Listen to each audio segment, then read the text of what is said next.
Welcome back to the Everyone is Azor Ahai, well, kind of theory. In part 1 we explored the reasons why chapters are titled the way they are, the functional goal of distinguishing between major and minor characters, the identity shifts the characters go through that are marked by changing names. But we found two exceptions to this rule, Victarion and Melisandre. Victarion has an identity shift alright, but it's unclear why his new identity is Victarion where he wasn't before, and Melisandre is a secondary character with only one chapter. I propose that these anomalies can be reconciled if the shared identity of all the name in the title POV characters is related to Azor Ahai, the prophesied savior who will be reborn to fight the darkness, probably the White Walkers. We went through Victarion and Melisandre already, and showed that the POV characters don't have to fit the prophecy exactly so long as they have a key role within the Azor Ahai section of the story. Melisandre fits this description. However, we'll try not to push things too far. The trouble with prophecies is that they can be interpreted to fit just about anyone if you try hard enough, and if you disregard the actual checklist of the prophecy, then that becomes even easier. Anyway, we've got 14 more POV characters to crowbar into being Azor Ahai, so let's get started. We'll start in an odd place, with Cersei and Brienne. On the face of it, neither of these characters seems particularly Azor Ahai, but they have to be for our theory to hold water. After all, it's not entirely clear when George R.R. Martin would have decided to make this a thing, but it would have to be in place by Book 4, when the new unnamed POV characters are introduced. Earlier characters might not fit my theory if they were introduced before Book 4, but there's no excuse for the named characters introduced during and after them. Two we've already dealt with, Melisandre and Victarion, in A Dance with Dragons, and the other two are Brienne and Cersei in A Feast for Crows. To talk about them, we'll also have to bring in Jaime, as their stories are bound up together. We'll start with Jaime as Azor Ahai. There are a couple of interesting pieces of evidence in favour of this theory. First and most convincing is the fever dream that Jaime has whilst travelling to King's Landing in the Storm of Swords. In the dream he is taken to a dark, watery cavern deep beneath Casterly Rock by Tywin, Cersei and Joffrey. There he fights his dead Kingsguard brothers and Rhaegar Targaryen with Brienne, both of them armed with flaming swords. As far as symbolism goes, you can't get much clearer than that, fighting dead people with a flaming sword.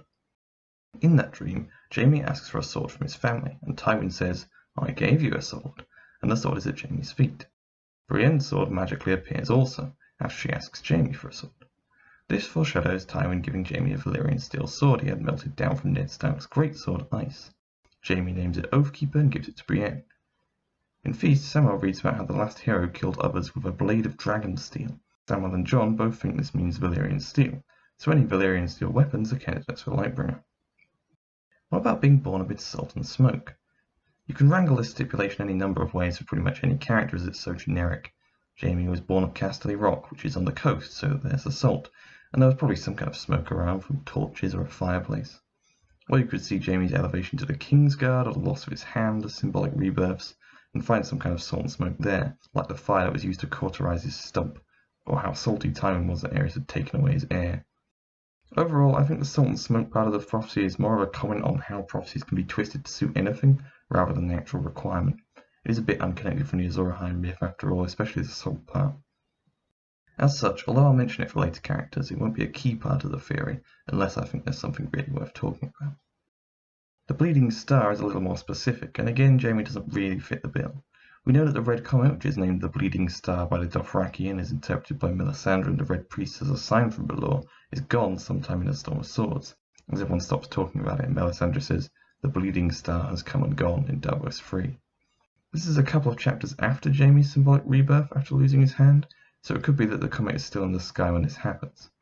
The case for this being a symbolic rebirth is there. It is a massive turning point in Jaime's story that makes him question his identity. He asks himself, was that all I was, a sword hand? If we accept this as a rebirth, then we can hand-wave the stipulations, pun intended, to our heart's content. We can even ignore the comet entirely if we want to. When Jaime loses his hand, the sunlight ran silver along the edge of the arc as it came shivering down. The sun is a star, sunlight on the edge of a blade is like a star's blood, and it comes down to cut off Jaime's hand, meaning he is beneath it. Jaime cries salty tears afterwards, and the fire that cauterizes his stump provides the smoke. Boom, QED. Except not really, right? How about waking dragons from stone? This is another head-scratcher. Jaime doesn't have much of a connection with dragons, though he did kill the last Targaryen king, which is sort of the opposite of waking dragons. Overall, Jaime doesn't really fit the prophecy, but how else do we explain that fever dream, which in some ways predicts the future with Tywin giving Jaime a sword? Some people think the stump that Jaime is using as a pillar might be a weirwood stump, thus explaining the prophetic dream, although this is a bit of a long shot. Surely it would have been mentioned at the time, and they are in the Riverlands in a forest of oak and elm. Wait, maybe it's a stump that Victarion is as dumb as. And if it's a weirwood, that means Victarion's actually really smart. It's all connected! Anyway, a crucial part of the dream is the ending. Cersei tells Jaime that the flames on the swords will burn as long as you live. When they die, so must you. The dream ends with Jaime's sword going out and the ghosts rushing in, but notably only Brienne's burned, meaning that in the dream she outlived Jaime. This suggests that Jaime will die, so he's probably not the main Azor Ahai. The other point often made in favour of Jaime being Azor Ahai is that he may end up killing Cersei in the same way Azor Ahai killed his wife Nissa Nissa, or it might parallel the Lion as Cersei's a Lannister, or perhaps both. Jaime has grown more and more disillusioned with Cersei since he was introduced as a POV in Book 3, and as previous with killing power-crazed, wildfire-obsessed tyrants for the greater good. This would also tie in nicely with the Valonqar prophecy, which is part of the fortune Cersei gets from Maggie the Frog. She is told that the Valonqar shall wrap his hands about your pale white throat and choke the life from you. Given that Valonqar means little brother, there are two main candidates, Tyrion and Jaime, who was born slightly after Cersei. Although the fact that it is the Valonqar and not your Valonqar could mean that literally any male with an older sibling could do it, which is another example of prophecies being manipulatable to suit any version of events. Regardless of whether Jaime is Azor Ahai or not, the dream he has is pretty clear symbolism that he has some connection with the legend. Brienne also must have a connection due to her presence in the dream, and after all she is the one who actually has Oathkeeper and has been using it all this time. She was with the Brotherhood without banners, and spoke to Thoros of Myr at the end of Feast, and was about to be hanged by Lady Stoneheart at the end of that book, before showing up again in Dance to lure Jaime back to her, in order for Stoneheart to kill him. That's where we leave Brienne. So what evidence do we have that she is Azor Ahai? Well, not a huge amount. The main pieces are the dream and the sword. A big part of the Brienne possibilities rely on the Nissa Nissa aspect of Azor Ahai, which remember isn't actually part of the prophecy, but makes some sense as sacrifice is a key element of magical power in A Song of Ice and Fire. Whether Mirri Maz Duur sacrificing a horse and Rhaego, Melisandre burning Alistair Florent and all her Kingsblood stuff, sacrifices being given to the Drowned God, or the First Men sacrificing people to weirwoods. The Brienne Nissa Nissa angle could go any number of ways. Jaime may end up killing her, she may end up killing Jaime, or she may kill Lady Stoneheart, who, as we remember, is Catelyn. As Brienne swore oaths to protect both of these people, killing one of them with the Oathkeeper sword would be deliciously ironic, and would fit well with Brienne's arc, which is in part about her being forced to bellow out her black and white honor-based view of the world, where Jaime is evil because he broke an oath, even though it ended up saving hundreds of thousands of people. It is probably the most sacrificial of the Nissa Nissa connections as well, and we have someone on hand, Thoros of Myr, who might know a thing or two about the Azor Ahai myth and be able to tell Brienne that this sacrifice must be made. Thoros also isn't a big fan of Stoneheart, saying that since she took over, the Brotherhood has gone down the dark path. You can hand-wave symbolic rebirths, either into Renly's Kingsguard or Catelyn's service, as being under the Bleeding Star, and as always find some salt and smoke wherever you feel like it. As I do this theory, I'm becoming more and more convinced that these two are just trolls to make it seem like any person can be Azor Ahai, because salt and smoke are literally everywhere. So, Brienne has a sword, she's in that dream, and she's heading to a confrontation between Jaime and Stoneheart, where it seems unlikely that they'll both make it out alive. Personally, I think killing Stoneheart is probably the more likely of the two, as it leaves Jaime alive to do a bit more before he also dies, and as we've discussed, one of the things he does might be killing Cersei. Cersei as Azor Ahai is probably the most tinfoil part of this theory yet, and that's saying something. She's probably the most evil and antagonistic of our POV characters, and it's hard to picture her fighting the White Walkers. Indeed, I don't think she's that kind of Azor Ahai, like Victarion, Jaime and Brienne might be. Instead, I think she has a supporting role, like Melisandre, specifically that of Nissa Nissa for Jaime to kill. We've already talked about this quite a bit, but there is a lot of build-up in favour of it. The Valonqar prophecy makes Cersei go mental, trying to do stupid things like unnecessarily antagonise the Tyrells, which ends up backfiring massively. Her love of wildfire has been established. She burned the Red Keep in Feast specifically because she feared Tyrion, her Valonqar, might still be in there. If she ends up doing something similar to the show, where she blew up the Sept of Baelor with wildfire, then Jaime might be the only one who could stop her. She still trusts him after all, as shown by her inner monologues and Dance, justifying why Jaime hasn't responded to her plea for help. Cersei's paranoia, which we see as she starts thinking everyone is working with Tyrion against her, makes the prophecy self-fulfilling. Combine this with Jaime having to once again do something dishonourable for the greater good, kinslaying this time rather than kingslaying, and you get a great culmination of both of the characters' arcs. Cersei might not be Azor Ahai, but she might be the sacrifice that creates one. There are a couple of problems. The first is that the Valonqar prophecy specifies that Cersei will be strangled, whereas the Nissa Nissa legend has Azor Ahai stabbing her with Lightbringer. Also, there is foreshadowing that Jamie and Cersei will die together, which wouldn't work if Jamie has to go on and be Azor Ahai after killing her. Of course, it could be a symbolic death for Jamie, but all these symbolic deaths and rebirths get a little bit ridiculous after a while, and it's not like this is something that has to happen. So, that's the case with Brienne and Cersei being involved in the Azor Ahai myth, with Jamie as well. Does it hold water? I think the smoking gun is Jamie's fever dream. You have to ask the question, does it mean anything? If it does, then surely it has something to do with Azor Ahai. Once you have Jamie and Brienne in that camp, it's easy to pull in Cersei as a Nissa. Everything else, like Oathkeeper, killing Stoneheart and so on, are just extra flavour. The main drawback is the dragons, but we should remind ourselves that the Azor Ahai myth involves lots of different people one way or another, either as the different heroes or the companions of Azor Ahai. Perhaps some of our Azor Ahais will wake dragons from stone, some of them won't. Some of them will be the main Azor Ahais, and others will be the main Azor Ahai's buddies. Jamie, Brienne and Victarion probably fall into the buddies camp. So, we've done 5 of the 16 POVs now, 11 left to go. Of course, here we enter murkier waters, because it's possible the idea for all named POVs being Azor Ahai, if it was ever an idea at all, was set in stone after some of these characters were introduced. But let's give it our best shot and see what we can come up with. Let's start with an easy one, Daenerys. Dany is probably the character who best fits Azor Ahai, and if we are thinking of Azor Ahai as the leaders of the fight against the darkness and their companions, Dany is one of the leaders rather than the companions. A symbolic rebirth occurred when she stepped into the funeral pyre at the end of the Game of Thrones, which occurred when the red comet was in the sky. Smoke from the pyre, salt from tears or sweat, and dragons are literally woken from stone, the cold dead dragon eggs. All that's left is Lightbringer, and whilst Daenerys doesn't have a sword or even the training to use one, she does have dragons, who of course bring light and heat when they burn people into horrific smouldering carcasses. She also ends up killing Khal Drogo, which is a Nissa-ish sacrifice. Aemon and Archmaester Marwyn both think Daenerys is the prophesied saviour, and Daenerys also fits the Prince that was promised prophecy, which includes the stipulation that the saviour would be a descendant of Aerys and Rhaella Targaryen. If Daenerys is one of the leaders, then Victarion may end up being one of her companions. The other mainstream Azor Ahai candidate is Jon Snow. Although he's a bit dead at the moment, it's probable that he's coming back in some way, probably resurrected by Melisandre. This might be his rebirth, and though the Red Comet is gone, Melisandre is the queen of forcing reality to fit prophecies, so she could probably concoct something to provide the free rebirth requirements as she did with Stannis. Or you could say Jon was reborn when he joined the Night's Watch, which happened whilst the Red Comet was in the sky. Jon has a Valyrian steel blade, Longclaw, which he has used to kill whites, if not others, so that could be Lightbringer.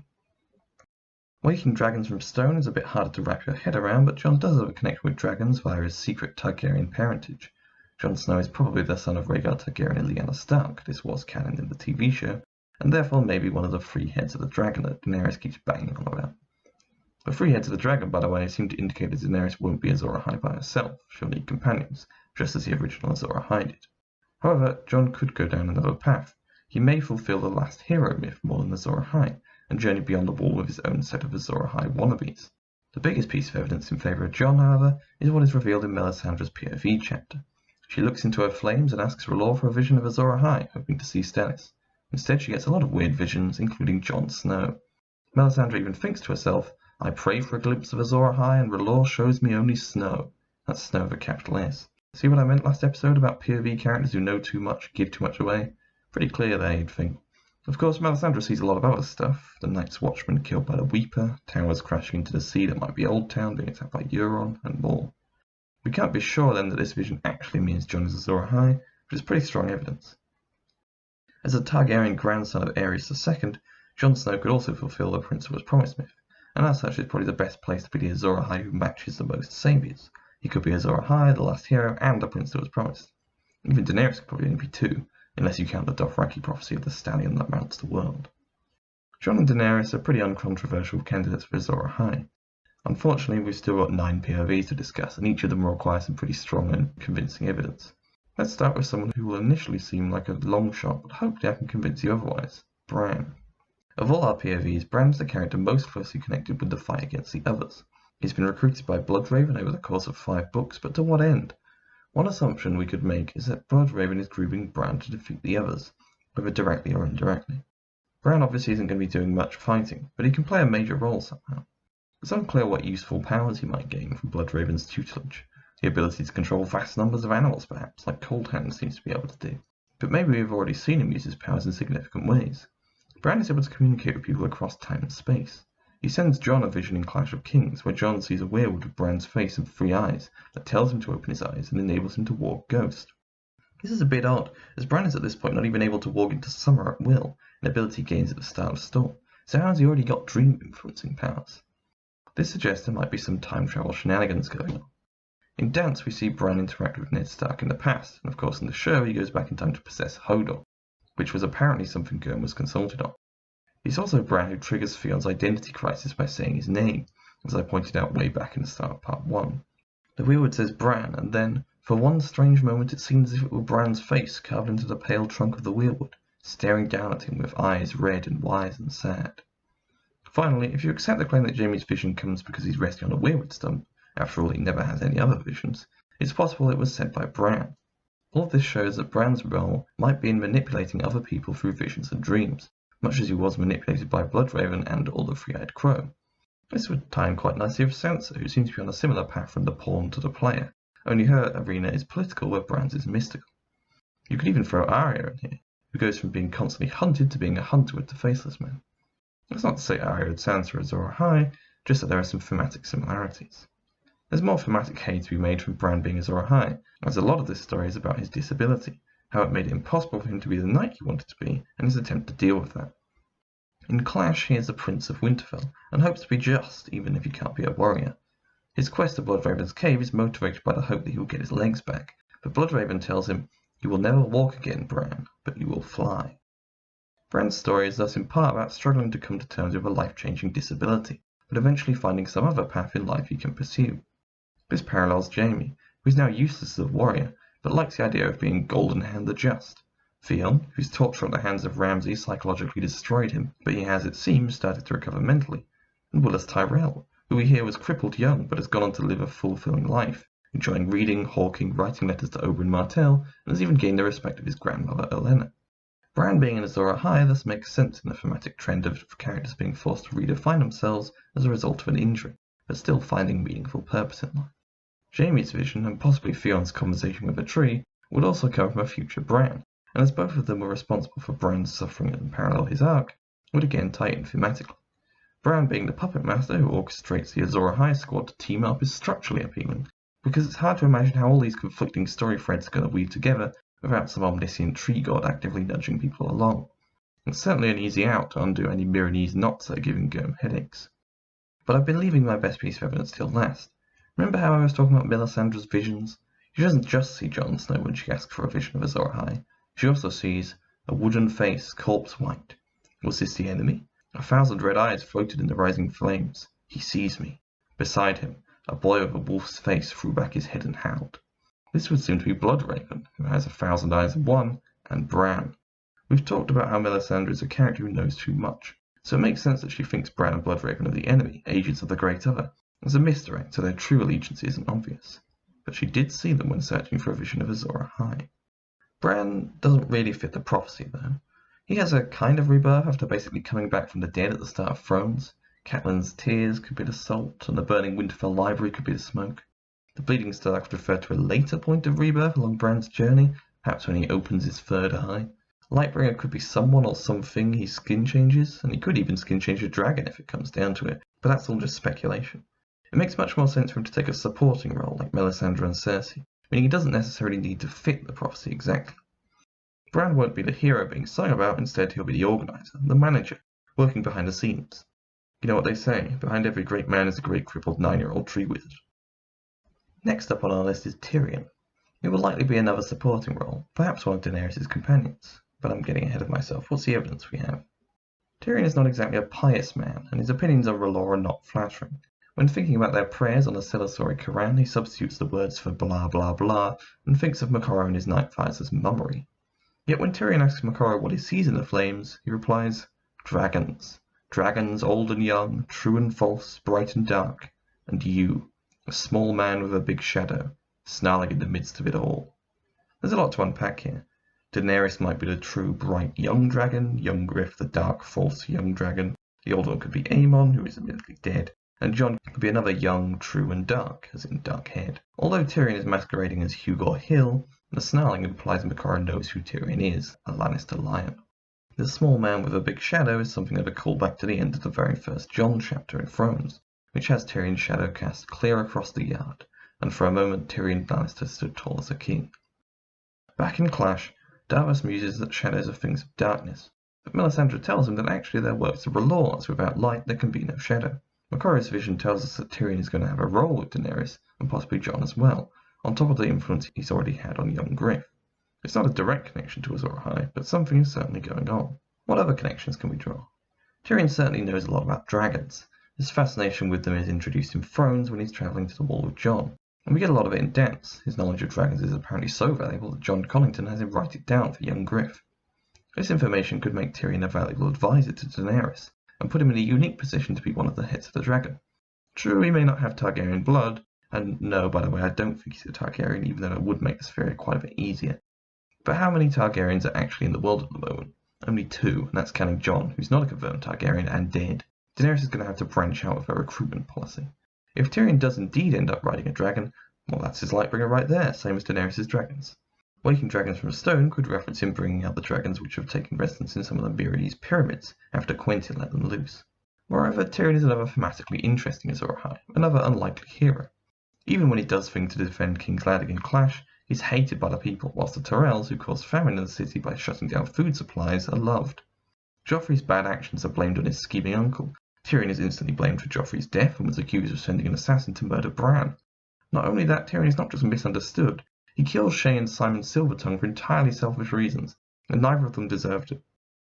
He dreams of burning the Vale, killing Jaime and Cersei, and by the end of Storm gives in to the image of being a monster and revels in it. After Shae testifies against him in his trial, and everyone starts laughing at him, Tyrion thinks, "I saved you all. I saved this vile city and all your worthless lives." He then launches into his speech, maintaining his innocence, but saying, "I wish I had enough poison for you all. You make me sorry that I am not the monster you would have me be." Tyrion demands trial by combat, pitching Oberyn Martell against the mountain, and muses in his cell that either way it will cause massive problems in the realm, and inflame either the Dornish or the Tyrells. Tyrion's true chaos is unleashed. Later, when Jaime reveals that Tysha was not in fact a paid whore, Tyrion in his rage tells him that he did actually kill Jocelyn, again accepting his role as a monster, and by Dance we see this reach its culmination, with his threats to kill people, and his admission to Kingslayer. Tyrion's story has him succumbing beneath the prejudices of the world and becoming what they always thought he was. So how does this fit with him being Azor Ahai? Well, there's a couple of ways it could go. Tyrion's chaotic fury may enable him to do what needs to be done, in the same way that Tywin would perform horrific slaughters for some greater good. Whereas Tywin's efforts were in favour of advancing the Lannisters, Tyrion is, or at least was, something of a romantic. He wanted to do justice as Hand of the King, and hated the idea of being remembered as the monstrous dwarf who killed Joffrey.